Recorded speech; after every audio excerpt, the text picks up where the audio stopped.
भगवान को पाने का एक उपाय, क्या? भगवान से कोई नाता जोड़ लो, कोई संबंध स्थापित करो। अब सुनाना तो हमें भागवत है, लेकिन बात उठ गई है तो एक बात और बोलो। भगवान परमात्मा तो संबंध से प्रकट हो ही जाते, नाता जोड़ने से। परमात्मा की छोड़ो, अपना बुंदेलखंड इतना अद्भुत है कि यहां तो साधारण आत्मा भी हरदौल के रूप में मरने के बाद भी अपने बहन के लिए प्रकट हो जाए।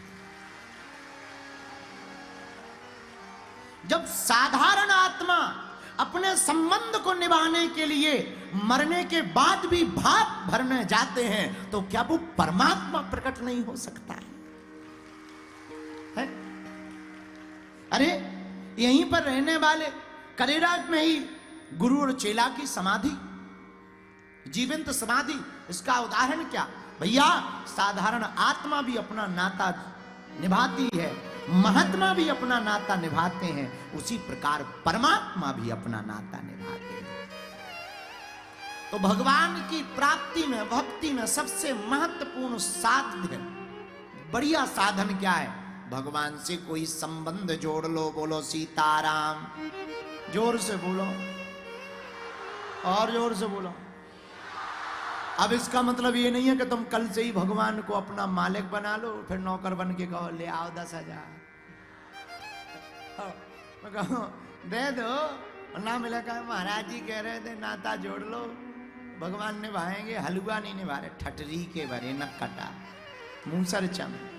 अरे भगवान तो निभाएंगे, पहले तुम तो निभाओ, तुम तो अपना प्रेजेंटेशन बढ़िया दो। जब आप प्रेजेंटेशन बढ़िया देंगे तो निश्चित रूप से परमात्मा भी रह नहीं पाएंगे। हम ये कथाओं की बात तो कह ही रहे, हम अपने निजी जीवन का अनुभव बता रहे। न जाने कितने कितने प्रपंच आए। इसी 9 दिन की यात्रा भी परसों ही पूर्ण हुई, 160 किलोमीटर। हमारे जैसा आलसी 1 किलोमीटर नहीं चल सकता, चले ही नहीं। 8-9 साल के थे तब से ही हमको आशीर्वाद है, भभूति लो, खुश रहो, भभूति लो, भभूति लो। जिंदगी भर भभूति हमने बांटी। गुरुजी बोले बेटे तुमको पद यात्रा करनी है, हम कहा मर गए राम। फिर रात के बोले जिस दिन पद यात्रा करनी थी, बोले तुम्हें खड़ाऊ नहीं पहननी, हम कहा अब और मरे। लेकिन हमें लगा क्या हम चल पाएंगे। सुबह से जब पद यात्रा प्रारंभ करनी थी तो मंदिर चढ़ गए बालाजी के सामने, जिनसे जीवन हमारा शुरू हुआ। हमने गुरुजी को प्रणाम किया, सन्यासी बाबा को, बालाजी को प्रणाम किया। जा रहे हैं, लोग बहुत हैं, हमें अपनी चिंता नहीं है, पर किसी का बाल बांका ना हो। और जिस काम के लिए जा रहे हैं वो सफल हो जाए। मंचों से तो हमने बहुत बातें कर ली, अब गांव गांव जमीन जमीन में उतरकर पिछड़े और बिछड़े लोगों को गले लगा करके कार्य करेंगे।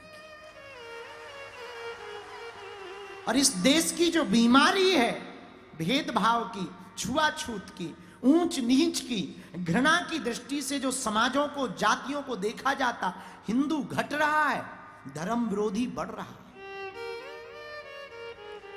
ये दूर हो जाए। हिंदू घटे ना, हिंदू जातियों में बटे ना, हिंदू एक हो जाए। हमने तो इतनी प्रार्थना की, आंखों में आंसू आ गए। और सच घटना बता रहे हैं भैया, हनुमान जी करे किसी की नजर ना लगे। 9 दिन हो गए, 3-3, 5-5, 10-10 लाख लोग रोड पर रहे। थोड़ी मोड़ी चोट को छोड़कर किसी का बाल बांका नहीं।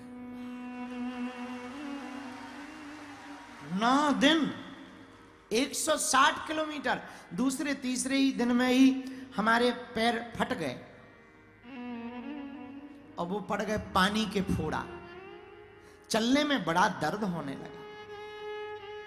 हमने दूसरे दिन गुरुजी से रात को कहा, 10-11 घंटा पैदल चले, जब फोड़ा पड़ गए, अब सोचने लगे क्या अब हम चल पाएंगे?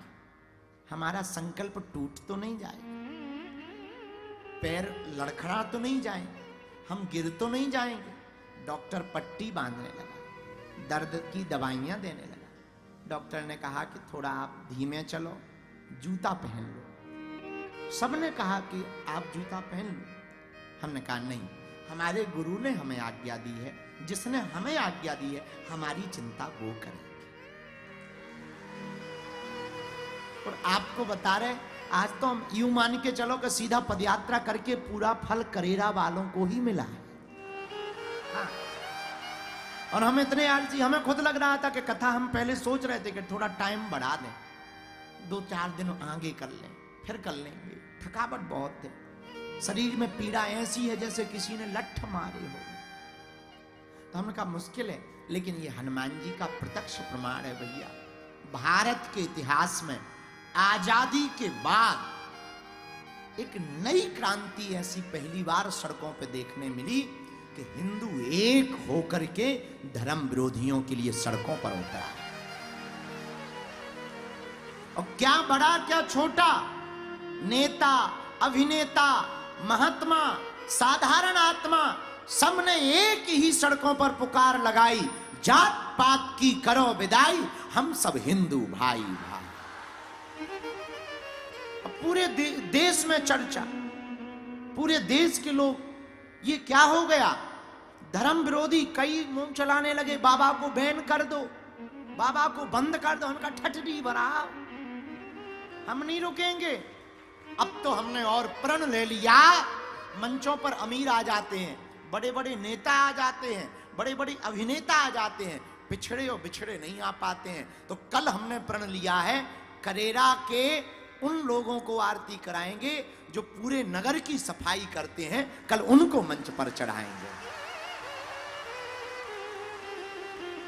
जो कभी मंचों पर नहीं आ पाते, जो कभी बेचारे छुआछूत के कारण नहीं आ पाते, गरीब सिर्फ ताली बजाने के काम आता है, मंचों पर तो सिर्फ गरीब आ पाता। लेकिन हमने प्रण लिया, इस देश में ना कोई बड़ा होगा ना छोटा होगा, ना ऊंच होगी ना नीच होगी, सब हिंदू होंगे और हम उनके हाथों से आरती करवाएंगे। और हम महंत जी को कहेंगे कि कल आप सबको बुलाओ, और केवल उनसे आरती नहीं करवाएंगे, हम उनके साथ चाय भी पिएंगे। क्योंकि अगर उनको हमने अलग कर दिया, कर लेंगे, कन्वर्टेड हो जाएंगे, वो या तो ईसाई बन जाएंगे या मुसलमान बन जाएंगे।